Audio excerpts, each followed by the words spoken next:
Good morning for new mini વ્લોગમાં સ્વાગત છે બધાનું. આ પાર્ટ 2 છે. પહેલા પાર્ટમાં મજા આવી તો બીજો પાર્ટ હજી આવવાનું છે. કીધો તમ તારે ને અમે આવી ગયા છીએ હવાના પોરમાં આઉટડોર કરવા માટે 7:30 વાગે. અને ત્યારબાદ બ્રાઇડ અને ગ્રૂમ બંનેથી એનો ફોટોગ્રાફી કરતો હતો. અમે સાઈડમાં રહીને ઉભા રહી ગયા, કેમ કે ગ્રૂમ છે ને પેલા ફોટોગ્રાફર હતો, હવે એને બિઝનેસ બદલાઈ નાખ્યો છે. એટલે ત્યારબાદ નાનું ખાલી શોર્ટ ફોનની વિડીયો બનાવવા માટે હતું. ત્યારબાદ અમારું શૂટ થઈ ગયું હતું કમ્પ્લીટ. હવે અમે ઘર બાજુ નીકળવાની તૈયારી કરી રહ્યા છીએ, કારણ કે બધા ઘણા બધા આવેલા હતા. આપણે પહેરી લીધું છે પર્પલ કલરનું શર્ટ. જરી કમેન્ટમાં જણાવી દીજો ને કેવું લાગે છે. ત્યારબાદ હું ને ગુડ્ડુ બંને આવી ગયા બીજા લોકેશન ઉપર ફોટોગ્રાફી કરવાની. ત્યારબાદ હું આવી ગયો પછી બ્રાઇડના ઘરે. થોડા ઘણા સિંગલ લેવાના બાકી હતા, બધાને લઈ લીધા. તો વરઘોડો ચાલુ થઈ ગયો છે. તો હવે આપણે ત્યાં જરીક પહોંચી જઈને થોડીક ઘણી ડિસ્કો વગેરે કરી લીધી. 1 રૂપિયાની નોટ આપણને મળી ગઈ છે, ઇંગ્લેન્ડની છે. તો અમારા પાસે અમારી ટીમ વાળાને કેટલો જોશ આવી ગયો જોઈ લેજો જરા.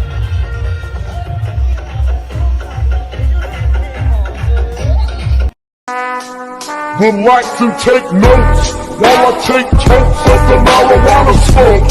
Oh, you wanna choke? Gun smoke, gun smoke. વિદાય થઈ ગઈ છે કમ્પ્લીટ ને હવે આપણે બધાને નીકળવાનું છે ઘરે. તો બધા કેમેરા પેકેટ કરીને આપણે હું ને સાહાભાઈ બંને મને વેળાવદરની ધારે ઉતારવા આવી ગયા હતા, કારણ કે નો ઇકો મળે કે નો બસ મળે. છતાં આપણે ભાવનગર 10:30 પેલા પહોંચી ગયા. જો વિડીયો ગમ્યો હોય તો લાઈક શેર સબસ્ક્રાઇબ કરવાનું ભૂલતા નહીં. મળીએ પાછા, બાય બાય.